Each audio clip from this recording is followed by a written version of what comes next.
Thanks for checking out this video. So let's go ahead and talk about what's coming to Shudder for November. And I assumed going into this that because October will just be ending and Shudder put a decent amount of stuff up in October, that there'd kind of be like a hangover period in November where we won't get a whole lot. At the moment, it's looking like that, but keep in mind the fact that usually when they're sending all their press releases for what's coming the next month, what they've been doing lately is just the highlights.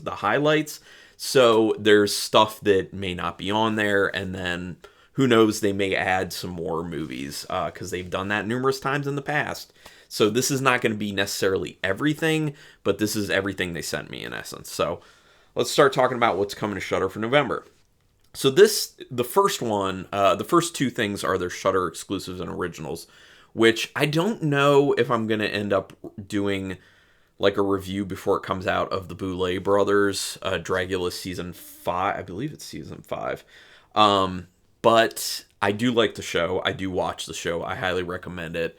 But the second thing that I'm going to talk about that's one of their exclusives or original is a movie. And for those, I always have a no spoiler review that comes out the Monday of that week, typically, unless it's a movie that's coming out like on a Tuesday or something like that, because then it'll be out like the following Friday. But just know, like, that's basically my schedule. I do review all movies that are coming to Shudder ahead of time, and I do no spoiler reviews, so you can always come to my channel to check those out.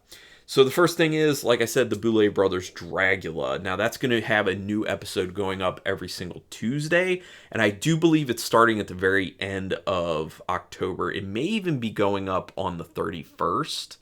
It's either like the 24th or the 31st is when it starts, and then it'll just be going through November, December, however long it ends up taking. But let's give you the info. Horror's new icons, the Boulet brothers, are on the hunt to find the world's next drag monster superstar. I think they call it Drag Super Monster, but, In this brand new star-studded fifth season of their hit reality competition show, with new competitors, their challenges, special effects, makeup, costumes, and performances, it promises to be truly terrifying and out of this world. I can contest, if you like drag shows, if you like drag stuff in general, if you like horror-related stuff, and if you like reality competitions, this is a good show to watch. I've had a lot of fun with it. I've seen every season. I think they only did one special, but I've seen their special as well. I'll be watching this season. Always a fun time. And there's always plenty of drama if you're into that. If you're not, maybe you don't want to watch it if you're not into drama, but I think it's worth watching. And then the next thing is a movie, and this is coming November 10th, so I will have a review out that Monday. This one's called Birth Rebirth, which I've heard decent things about already. Rose is a pathologist who prefers working with corpses over social interaction. Can't blame her there. She also has an obsession, the reanimation of the dead. Nice. Celie is a maternity nurse who has built her life around her bouncy chatterbox 6-year-old daughter, Lilla. When one tragic night, Lilla suddenly falls ill and dies, the two women's worlds crash into each other. They embark on a dark path of no return when they will be forced to confront how far they are willing to go to protect what they hold most dear. This standout directorial debut from Laura Moss reimagines Mary Shelley's classic horror myth Frankenstein with such a contemporary understanding that it becomes something exciting, terrifying, and singularly new. Sounds interesting. I am definitely interested in that one. Like I said, I'll have that no spoiler review going up. So yeah. And that's it for the exclusives and originals that they included. We'll see if maybe they add some more. Now going to the other movies they're going to be adding, and this is light. There really is not much. It looks like just only 6, so that is pretty light. So coming November 1st, I highly recommend this one if you like holiday horror, specifically Christmas horror. Anna and the Apocalypse. Oh, also if you like musicals, because it's all those things. It's like a zombie horror musical. It is fun. The music's good too, very catchy. A zombie apocalypse threatens the sleepy town of Little Haven at Christmas, forcing Anna and her friends to fight, slash, and sing their way to survival, facing the undead in a desperate race to reach their loved ones. But they soon discover that no one is safe in this new world, and with civilization falling apart around them, the only people they can truly rely on are each other. I will say that there's a lot more depth to that movie than you would think there's going to be, because you think like zombie musical, like Christmas zombie musical, and you're just like, it's going to be stupid, it's going to be light, it's going to be ridiculous. There's story to it. It actually hits a little bit harder than you might think, and there's some kind of poignant-ish stuff to it. There is comedic stuff as well, but I have enjoyed that movie quite a bit, and I would like to watch it in December. I think it's a little odd that they're adding it in November, I guess for anyone who wants to start getting geared up. I feel like it would have been better just adding it in December, but, you know, if people want to start watching early, getting excited for December, go ahead. That was coming November 1st. Now, the next two films are coming on November 6th. This one also, I recommend. I've seen this many years ago, really enjoyed it. Very underrated. I don't hear people talk about it much. I Am Not a Serial Killer. In a small Midwestern town, a troubled teen with homicidal tendencies must hunt down and destroy a supernatural killer while keeping his own inner demons at bay. It's... I'm not going to say very good. It is quite good.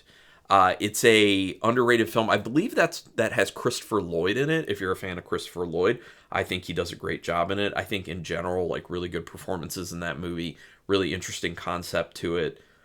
Great events. It's cool. Plus, there's one moment in it where you're just like, oh, okay, cool, where things like really turn. And then Mastemah. Mastemah. I don't know if I did that right. Follow Louise, a young psychiatric. Oh my gosh, this is horribly written. Follows Louise, a young psychiatric who starts analyzing a dark and mysterious man, but after that, people around her start to die. These synopses aren't the best sometimes. A lot of the times lately. Someone had commented and said, I wonder if they're using AI to generate these. I don't know. That's a question. Potentially. Then the next two films are coming November 13th. Oh, that Mastemah one does not sound that interesting to me. I don't know much about it.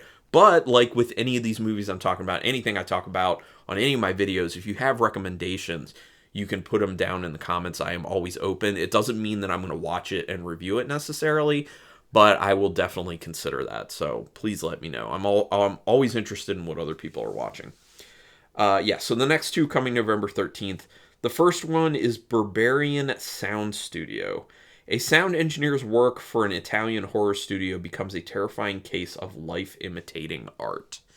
I think I've heard about this one before some time ago, but I don't remember what I've heard about it, if it's good or not, but there you go. And then the other one coming on November 13th is The Wretched. A defiant teenage boy struggling with his parents' imminent divorce faces off with a 1,000-year-old witch who is living beneath the skin of and posing as the woman next door. I think I've seen that one around before. I haven't watched it, though. But anyway, again, if you know about it. And then the last one is actually the best one, in my opinion. This is a severely underrated zombie film. Coming November 20th is Pontypool.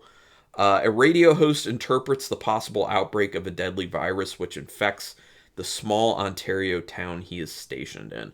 It's one of those one location shot films, but the story is so rich, it's so well acted, it's so well executed from so many standpoints, and the premise behind it. I mean, you know, yes, it's a zombie film, but it has a very interesting different twist on zombieism and how that ends up happening. I'm not going to give it away, obviously, but especially if you like zombie films, this is a must-see if you haven't seen Pontypool. Even if you don't like zombie films, because I'm not big on zombie films, you should see Pontypool because it's a very interesting, well-done, independent, like, lower-budget film. So definitely check that one out.